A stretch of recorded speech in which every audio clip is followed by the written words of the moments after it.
Hey guys, Pete here. Today I'm going to talk about a show I've been watching on HBO called The Night Of. This video will cover the first half of the limited run series, the first 4 episodes, and will contain spoilers of everything that's happened up to this point. The Night Of is a story of a young man's journey through the criminal justice system in New York City. Our main character is Nasir Khan, who goes by Nas, who is a college student born in the United States to Pakistani parents. We get a brief but pointed introduction to Nas in the first episode where he appears to be a pretty good kid. He's close to his family, he works hard at school, he appears to be helping or tutoring an athlete there, and we really don't notice anything that seems out of place. During this opening sequence, Nas and his friend get invited to a party, and there's a promise that there will be a ton of girls there. Nas decides he wants to go, but his friend stands him up at the last minute. Not wanting to miss out, he on the party, he decides to take his father's cab to the party, and that seems to be completely impulsive on his part. Either way, he drives into town and gets lost.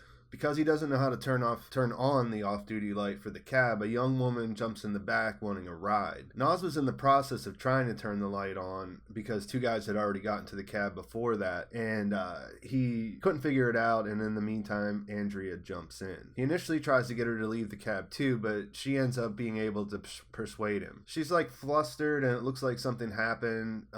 We don't really have any insight into what it was, and Nas never asked. They end up going uptown to sit by the river where she gives him a hit of ecstasy. At first he tries to refuse it, but again she's able to talk him into it and take it because she tells him, "I can't be alone tonight." They go back to her apartment and start drinking, and she has him snort some powder that looks like cocaine. He's definitely messed up as he's someone who doesn't drink or do drugs, and she gets him to stab her in the hand with this knife that they were playing a game with. I mean, she had it out because she was cutting up limes for their shots, but either way he ends up stabbing her hand. After that, they go upstairs and we see them getting naked and getting into bed. They start having sex, and the next time we see Nas, he's passed out with his head on a table that we later find out is in the kitchen. He has a glass of water next to him, but other than that, we don't know how he got there, how long he was there, or anything else. He just basically comes to. So as he comes to, he heads back to the bedroom to get dressed and go home. As he's getting dressed, he tells Andrea he's going to take off. When she doesn't answer, he goes over to the bed to tell her goodbye, only to find her dead and covered in her own blood. He panics, runs downstairs, leaves the house, realizes he doesn't have his keys, runs back to the front door only to find out he's locked out, breaks the window to get in, grabs his jacket, sees a knife on the table, picks it up, and then he runs back out to the cab and leaves. One of her neighbors hears the window breaking, so he ends up seeing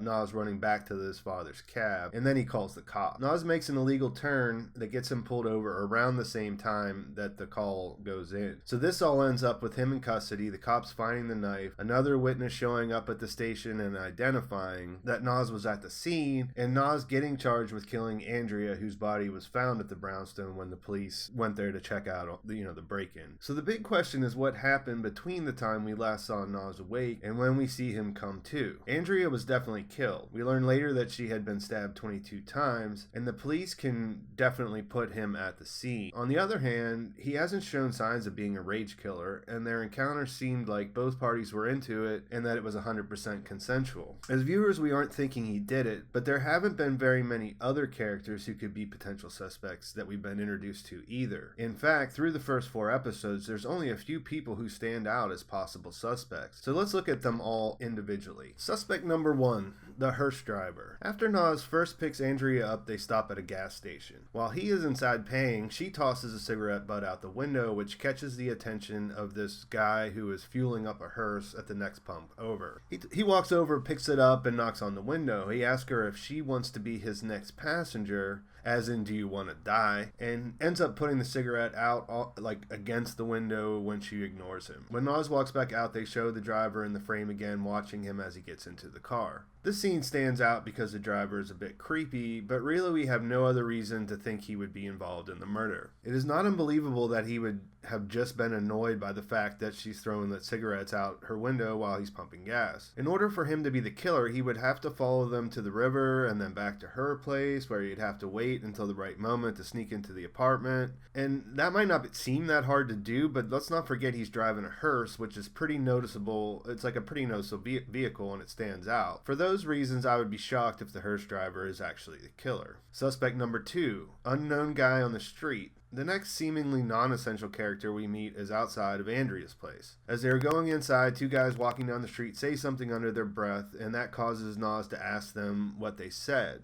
The one guy, Trevor, eventually steps up and tells him that he said something about leaving his bombs at home, and Andrea intervenes before things escalate. Nas and Andrea go inside, but we get this long lingering look from the second guy on the street who doesn't say anything during the exchange. He looks pissed and it's notable, but we don't know anything else about him. When Trevor shows back up later after the police arrive, he ends up getting pulled in as a witness and the second guy isn't with him. We don't have a lot to go off here, but there is a slight possibility this guy could turn out to be the killer. The way Detective Box gets Trevor to cooperate to be a witness is by saying that he knows he has weed on him. We know Andrea does drugs, and she may have had some interaction with these guys in the past. It's a stretch, but it's possible. If there was more than we know, and there was some sort of relationship between the second guy and Andrea, we might have a motive if, he saw her with Nas and that set him off. People who think he did it also point out that Trevor lies about him being by himself when he saw them, the two of them in the first place, but you can easily explain that away by him not wanting to pull his friend into what he's talking to the police about. If he said that he was with somebody else, and the police would want to know who that is, and then they would want to talk to him too. So it's not surprising to me that he wouldn't mention that he was with somebody. While he is a stronger suspect than the hearse driver, we would need some big revelations in order to find out that he was the killer for sure. Suspect number 3, the motorcycle guy. As Nas is driving away after he finds Andrea dead, a motorcycle rider pulls up next to him at the first light he stops at.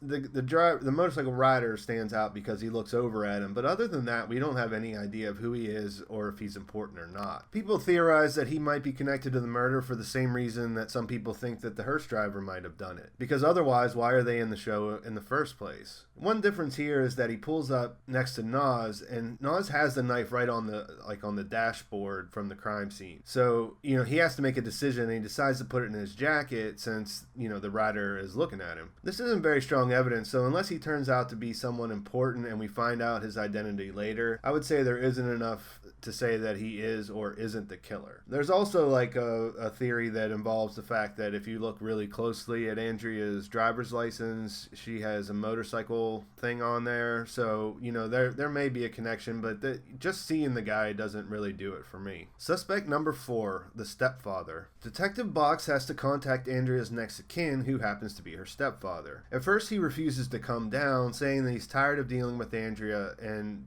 basically her problems with the law. Box explains that he needs him to come in and that the situation is serious. We find out that he wasn't married to Andrea's mother for very long, and then we find out that Andrea's mother is actually dead. They don't seem very close, the stepfather and Andrea, but at the same time, it seems like Andrea must at least turn to him when she's in trouble because she doesn't have anyone else. We learn from him that she has been in trouble a lot, that her problems are related to drugs, and that she has a lot of boyfriends. None of this is a very big surprise considering what we see from Andrea before she's killed, but there is also something that feels a little bit off about the stepfather. When he first gets there and is supposed to identify the body, he seems really relieved that he can just look at pictures rather than looking at the actual body. However, when he looks at the pictures, he says they aren't her. And then he won't change that answer until he finds out if it's not her, then he needs to look at the body to be sure. One part of the scene that stands out for me is when he's staring at the microphone that's in the glass window.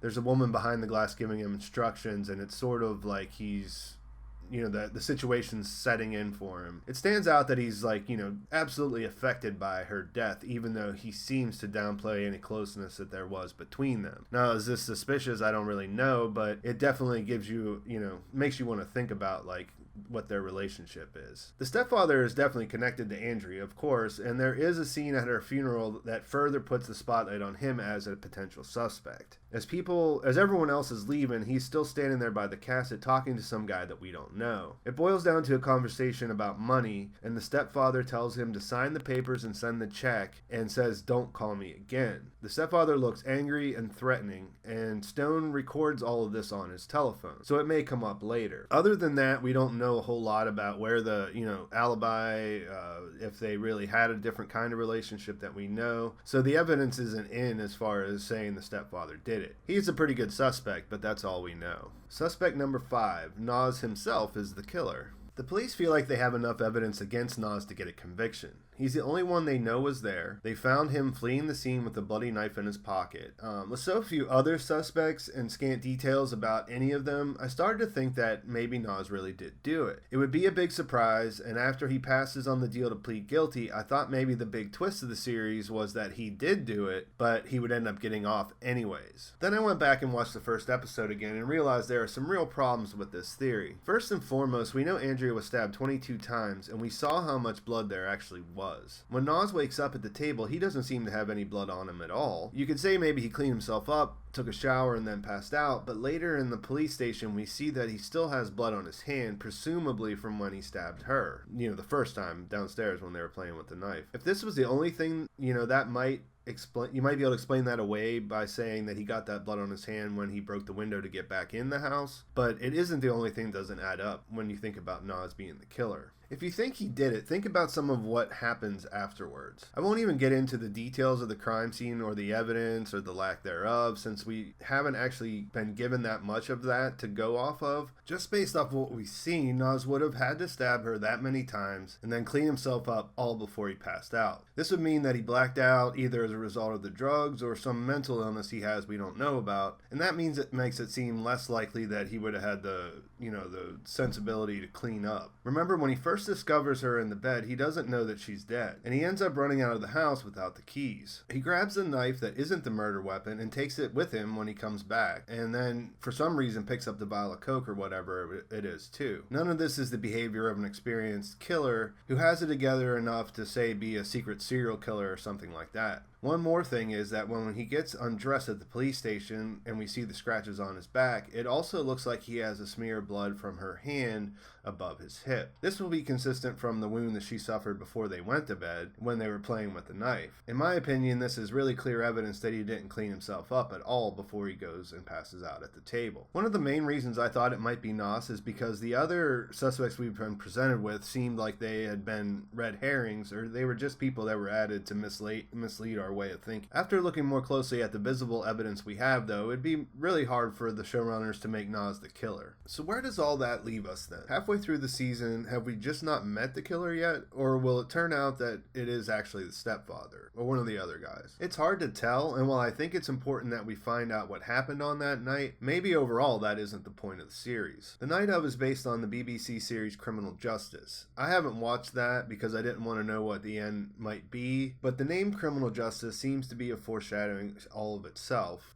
Everything that's happened in the show since the actual murder has revolved around the truth that Nas doesn't really have a chance whether he committed the crime or not. He's at Rikers Island completely out of his element, and the other inmates know that his charges include aggravated sexual assault. As Freddy tells him, with this charge and killing, the fact that he killed a girl, it doesn't matter if he did it or not. Either way, he's a marked man. Stone actually comes through for him by telling him to stop talking to the detective in the beginning, but we see that he really doesn't have the experience or resources necessary to help Nas if the case actually goes to trial. Alison Crowe getting involved seems like a really good turn of events, but then she ends up pulling her offer of doing the trial pro bono after he doesn't plead to manslaughter and do the 15 years. And all along the way, we see glimpses of people that aren't actually being completely truthful with him. He gets slashed by a knife by a passing inmate and then has this cup of hot water and baby oil thrown on him by someone who he thinks is his friend. It's hard to tell if Freddy's interest in him is what he says it is or not. We see that he spots him coming into the jail and pays attention to him right away, which might support the story that he tells him. But Freddy is obviously operating from a position of power inside, so we don't really, you can't really tell. Either way, Nas ends up stuck with him because he realizes that going it alone isn't going to get any better. So is this show just a bit of social commentary on how messed up the justice system is in the United States? There is a part of me that hopes so, because I think it's pretty accurate as far as how the system works for poor people. Trials cost a lot of money for both sides, which means that the state has an incentive to overcharge people that they know can't mount a good defense. This gives them leverage to force a guilty plea for a lesser charge, like the plea that was presented to Nas, instead of gambling with a jury who might find the defendant guilty on all charges or suggest a maximum sentence. For a case like Nas, who as a minority has less chance of being judged by a sympathetic jury, pleading guilty and giving up 15 years of your life could be the safer choice, as many people told him before he decided to turn the deal down and go to trial. Think about the effects of just being charged that have already had on his family. family. I mean, his father can't work, his brother can't attend school, the news has been camped outside of their house. All of this within a culture that is supposed to have a justice system where you are innocent until proven guilty. Even if Nas was somehow able to get out of the situation, both his and his family's character and standing have been destroyed. I think it's safe to say that just being charged with aggravated sexual assault and first-degree murder are enough for most people to write you off. If it is that, if it is a commentary on the problems of the justice and corrections system, I would be okay with it because I think the show has been 100% engaging up to this point, and it makes me think that the conclusion will be satisfying. I think it's an important conversation to have as well. I mean, despite some less than significant details, I think that everything that they're showing here is an accurate depiction of a reality of what a kid like Nas would be up against. I'm interested to know what you guys think, though. Do you think we will find out who killed Andrea? If so, who do you think it was?